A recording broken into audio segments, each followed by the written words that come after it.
Hey, gang. I hope you're having a good morning, a good start to your day. So, there's a lot of conversations going on. The Yankees are already having their powwows, figuring out how they're going to plan for the offseason. And there's a lot of things that not only they need to do, they acknowledge um, that fans want them to do. And it's easier said than done on their part, obviously. And they've got to follow through with what they say they want to do. And, whether it's some kind of auditing going on, or whether it's trades, free agency, a whole bunch of different things need to happen. And I want to float some ideas. I want to see what you think. Okay. Number one, the Yankees bench coach was in Carlos Mendoza. He's being courted by some teams. If he happens to get a managerial job somewhere else, would you be okay with the Yankees contacting Buck Showalter to be the Yankees bench coach? And he's been recently dismissed from the Mets, but he's also been, responsible for building one of the great Yankee teams before Joe Torre took over and kind of inherited a lot of good stuff and it kept building it, built good stuff. But he's partly responsible for the Yankees core four and a lot of these folks being who they were. And he also brings that level of hard-nosed play and toughness and experience that the Yankees folks want to instill in Aaron Boone that may not happen. I don't expect him to change who he is. But if you want a guy, who can be the consigliere, like the Larry Boa or the Don Zimmer to the Aaron Boone, Buck Showalter might be a guy to consider. I think he's too old to be the manager for the Yankees. So I do think this gig is different than the Mets gig. But at the same time, I still think if he wants to be around the game, I think he can have a lot of influence and a lot of impact being a bench coach. So it's somebody I want to float. Now in terms of themselves, there's a lot of moves. The Yankees have about, and I talked about this, they've got almost $70 million coming off the books. And that's a combination of a lot of things too. Big free agent contracts, potentially arbitration or non-tender. And here's some non-tender folks. And keep in mind too, in order to do what the Yankees need to do and what the fans want them to do, they've got to cut more payroll than it's currently coming off the books. Okay? Meaning maybe some trades, maybe some non-tendering. Okay? In order to get lower, because of the fact of the matter is, if they get a guy like Yamamoto from Japan, who's widely expected the Yankees are probably going to land him, just allocate $25 million a year right off the bat. Okay? And if a Juan Soto happens, allocate at least $30 million for arbitration. If a Cody Bellinger happens, allocate at least $25 to $30 million for a contract. Like right off the bat, $50 million bucks. Right off the bat. Okay? So, and that's not including other guys, trades, and we'll talk about this in a second. Well, here's the list of non-tenders, okay? Or guys that are going to get paid in arbitration who could be non-tender. Lou Trevino is projected to make $4.1 million. He's coming off an injury. Tommy John, he could be non-tender. The Yankees could replace him with another reliever. Yankees do well at finding and bringing relievers on the cheap. So I think they could replace Lou Trevino. Jonathan Loizagood's up in the air. He's scheduled to make $2.5 million, maybe. Okay, Kyle Gashoka, I could see him being non-tender, scheduled to make $2.3 million. Franchi Cordero, $1.6 million. I don't see him coming back. Domingo Germán, I don't see him coming back either. $4.4 million. Okay, and there's some other guys here. Matt Bowman, $1.1 million. Ryan Weber, $900,000. Billy McKinney, $1.2 million. Jake Bauers, $1.7 million. Jimmy Cordero, $900K. You add this up, and I didn't even include Gleyber Torres, who's scheduled to make projected $15.3 million in arbitration. So that leads me to think that the Yankees willing to play that money, okay? Or does he become the trade candidate that we've talked about for an entire year? This is partly the part of the argument here. Is he going to be worth the $15 million? Or do they trade him to a team like Seattle? Okay, I was talking to Mike Mazza for Train Express about this last night, and Seattle is looking for infield help and also offensive help. Okay, I actually predicted them to get Shohei Ohtani, but that's still not going to be enough for them. So Gleyber Torres represents a fit for the infield. They need a second baseman, okay, and they have the money to extend him. And do the Yankees really want to give him $20 million a year after this year if he has a decent year? Because that's how much he's going to cost minimum. So, or do they trade him to Seattle? So maybe you try to build a package and try to get Andres Munoz, the young controllable, one of their power relievers, okay, who's under control until 2029. He's not a free agent until 2029. I think he might be 24 years old. We need a power arm in the bullpen to add to what we have already with Scotty Frost coming back, who's also under control until 2028. But if we lose guys like Johnny Loizaga and Lou Trevino, how do you replace them? Well, this is an opportunity to do that. And the fact of the matter is, I've pitched Gleyber Torres for trades for starting pitching, but the way that the Yankees look right now, I mean, they have a pipeline of pitchers that are potential good gold mine starters here, like Will Warren and Drew Thorpe, who the minor league pitcher of the year. You guys, and some other guys, Clayton Beeter, Chase Hampton, and let's just say Chase Hampton's added to a trade with Gleyber Torres for Andres Munoz. Okay, fair enough. But if they're keeping Will Warren, if they're keeping Drew Thorpe, they have a pipeline of pitchers here already that they could use along with Michael King as potential rotation candidates. So they don't have to spend $25 or $30 million on another starting pitcher. They have guys who could be a rotation piece. Michael King's already been transitioning towards that. So, if they got Yamamoto, which would be a fantastic get, they can use one of these young kids on the cheap to supplement that or to complement it. And you can have another guy. You can never have too much pitching. Okay, so instead of signing Yamamoto and trading for a starting pitcher, maybe you can trade for a reliever with controllable years, which can still address getting guys here on the cheap, okay? Lowering payroll on the Yankees' end with Gleyber Torres and Trevino and some of these other guys. And I didn't even mention Clay Holmes. He's scheduled to make $6 million.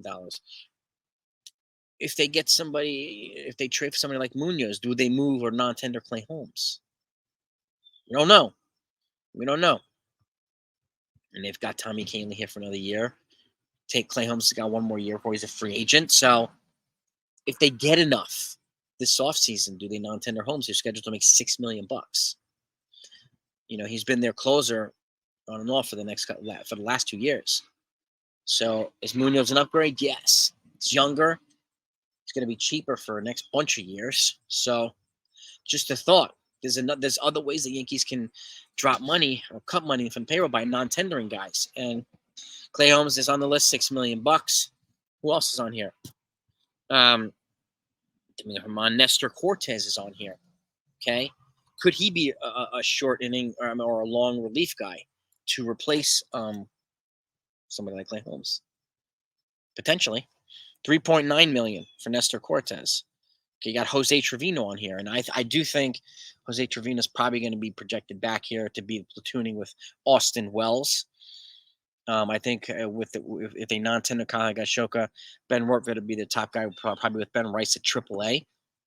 And Ben Rortvedt is, again, he's an expert pitch framer. He's also excellent at stopping the run with a really quick release and a good arm, but his bat hasn't caught up to his defense yet or his catching acumen. So, which is why I think he's going to be in AAA. Okay. Ben Rice's bat, I think, is further along than Ben Rortvedt. So it's just something to think about. Yankees have catching depth to think about too. But these non-tenders and trade candidates are ways that the Yankees could get better while cutting payroll and bringing in controllable years here on players and pitchers, while also spending on the big names like a Yamamoto. Obviously, I've talked about this. Juan Soto's my guy to get ahead of Cody Bellinger. I worry about Cody Bellinger's inconsistency. I don't worry about that with Juan Soto. Soto's going to cost a ton, yes. Trade, yes, obviously, and an extension too, which I would provide an opt-out for if they can make that work, if they can make it possible. He's a Scott Boras guy, but so is Cody Bellinger. And either one of them is going to be pricey for the Yankees or any team, no matter what. But Cody Bellinger comes with a qualifying offer. It's going to cost 2 draft picks, okay, and international spending money. That might be too rich for the Yankees' blood. So it really depends on, can they free up money? I mean, you will be freeing up $15 million for Gleyber Torres for 1 year of that, and if you can get 5 years of Andres Munoz on the cheap, the next 5 years, you're saving money there. You can bring in somebody like, and I mentioned Jeimer Candelario for third base, okay? And if they're not going to trade for something like Brendan Donovan, who I spoke about yesterday, and I've also proposed, you know, on a couple of times this year in the beginning of the offseason too, as a guy who's versatile, who's a low strikeout guy and a high on-base percentage guy who bats on the left-handed side, who could also be a third baseman here rather than Jeimer Candelario. But if they bring in Candelario, do they trade for Donovan to replace Torres at second, or do they bring over Peraza to replace Torres at second? There's options here, non-tender and trade. This is a way of supplementing a lot of this stuff, because the fact is, Bellinger and Yamamoto, not enough. Soto, Yamamoto, not enough. Okay, they have to make complementary moves, and by non-tendering guys and maybe some trades here, it makes it more possible for them to do that and not blow through threshold after threshold after threshold. Okay, hang on one second. The Popo. That's the ambulance. But this is the other, you know, piece of the puzzle. Can they do this? They can. Okay, and there's a lot of non-tender candidates. You got Jake Bowers. You got Billy McKinney. Like I said, you got Matt Bowman. There's so many guys. They got Shioka. They can cut millions upon millions, and if you add that up, you're adding 15 million, and you get Gleyber Torres. It's another 15. That's 30 million bucks you just cut off the payroll and added. And like Garrett Cole said, replacing them with either some better backup players, or giving some of their higher ranked prospects an opportunity to play here, and giving them a shot in spring training. That way you can get a full year of them instead of up and down, optioning this, optioning that, and wasting all their options, not giving them an opportunity to play, in which case they're not going to be consistent at all for the most part. And then what are we going to do? We're just going to say, oh, he was a bust. Well, he didn't get to play. So how can we call him a bust if we didn't get to play? So this thought process, and I think Buck Showalter is an intriguing possibility as a bench coach. Okay. I would forget the manager thing. Boone's back. Okay. Cashman's back. That's it. There's no point in arguing about it. So we can disagree, but they pretty much alluded to the fact that they're back. So that's the reality. How can we make that reality better? How can we make this reality about Boone better? Maybe adding somebody like Buck Showalter to a bench coach, if he's willing. And I think there's some unfinished business there. He did some stuff. He never won a title with the Yankees. Boone hasn't won a title with the Yankees. So maybe they can do this and work together in such a way with Sean Casey and bring some major league experience here and some of that old school mentality back to a very analytics-driven team franchise. So it could be a good idea. It could be an intriguing possibility, and it could be fruitful. It could bear fruit. So you let me know what you think either way, okay? And we're gonna continue to discuss this type of stuff. So if you haven't subscribed to this channel, okay, please hit that subscribe button, okay? And if you do, please hit the notification button. That way you know when live streams come out and you know when other videos come out, exactly when they do. I don't want you to miss anything, and I thank you for that. Okay, it's, you know, I've said this. I'm on the road to 20,000 subscribers. I'm hoping to get there by the end of the year. So your help means the world. It really, really does. So, and I'll take care of the rest, whether you're a Yankee fan or whoever your team is. In free agency, I'll be live during the winter meetings, and I'll be putting out every single free agent move too, and everything else that goes along with it. Any other type of breaking news. So I'll make sure that you're in on everything. Okay, but let me know what you think of these non-tender options. Can the Yankees be creative in such a way? Because I talked about this article yesterday about the Brendan Donovan trade. And from the Athletic, they proposed Brendan Donovan trade, Yamamoto signing, and a Bellinger signing. I can see the Yamamoto signing. I'm not sold on Bellinger yet. I prefer Soto, but you know, I wouldn't mind Jung Ho Lee from South Korea either. He could be their leadoff hitter. He hits from the left-handed side, and he's a low strikeout guy and high on-base percentage guy. So. And it won't cost as much as Bellinger. And I've already mentioned Kevin Kiermaier as another guy that they could probably get on a relatively decent contract and bring in here for another left-handed hitter who's elite defensively. And again, in such a way that they have outfield cover without them having to rush Jason Dominguez back from Tommy John surgery, because I'm not sold on Everson Pereira just yet. So, and he's shown a preference to play in the American League East. You know, could they get him and Lee? They could. Could they get him and Candelario? They could. There's a lot of options here.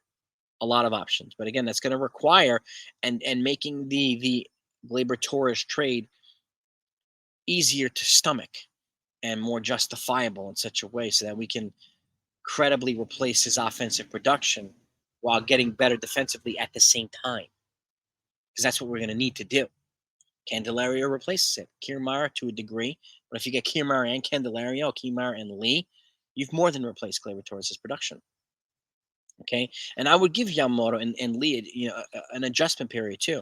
Because they're coming from they would be coming from overseas. So I wouldn't expect immediate elite results.